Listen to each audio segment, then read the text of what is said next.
key take-home messages are these points. And one is anti-venom is the treatment for serious snake envenomation. And by envenomation, I mean envenomation means the act of putting venom from the snake's mouth into your body or whatever the snake wants to eat. Snakes really are just trying to get a bite to eat for the most part, like we are tonight maybe. Venom's primary function in nature is predatory. It helps the snake to kill the mouse or the frog or whatever, or toad or whatever it is that the snake's trying to eat.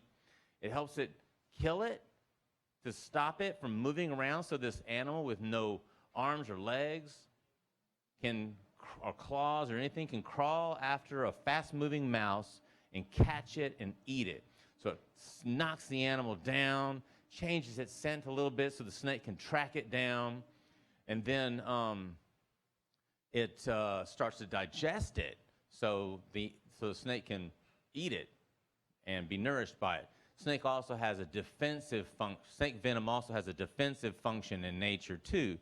So some venoms like bee stings hurt immediately, and that's because the bee is trying to defend itself, defend its queen, defend its hive. Snakes similarly have painful venom, but it's only secondary as defensive, because most of the time if a snake bites a human, what happens to the snake?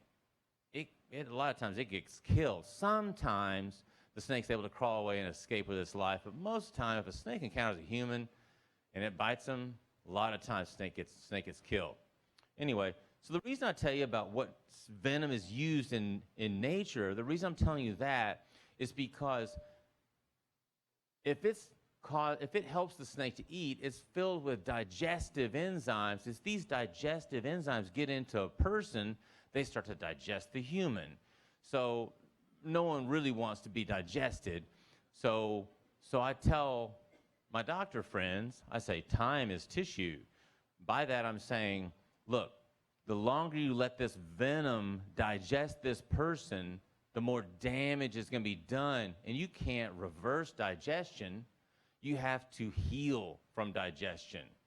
That's why I say time is tissue. And by that, there's a lot of stuff that falls out from that. Like the sooner you can get antivenom started, the sooner you can stop digestion from going on, and you can start to heal from that snake bite.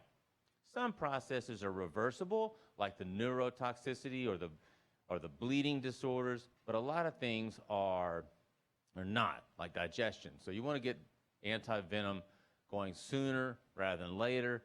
That's why if you're bitten by a venomous snake, it's like the best excuse I can think of for calling 911. So you should call 911 if you're bitten by a venomous snake. That's an emergency. Around here, you got a lot of copperheads, and we'll talk about that. Rattlesnake bites can be really bad.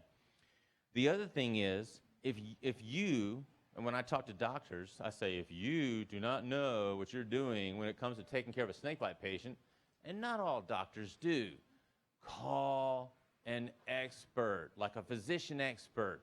There's this online algorithm. It's called like the Unified Snakebite Algorithm. And I and a bunch of my expert colleagues got together and tried to author something that all doctors can kind of look at and figure out how to take care of a snakebite patient. But if that's not enough, then what you can do is you can call someone. There's Poison Center. There's experts like me. So I get calls routinely, like every day. I got a call today about a snakebite patient in the hospital right now. So it's happening right now. And the other thing is, as a physician, we're supposed to do no harm, right? It's part of an oath that we take called the Hippocratic Oath.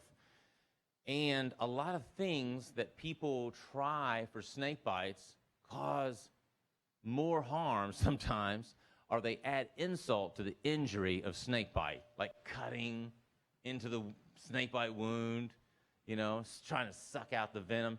Doesn't work, not a good idea. All right.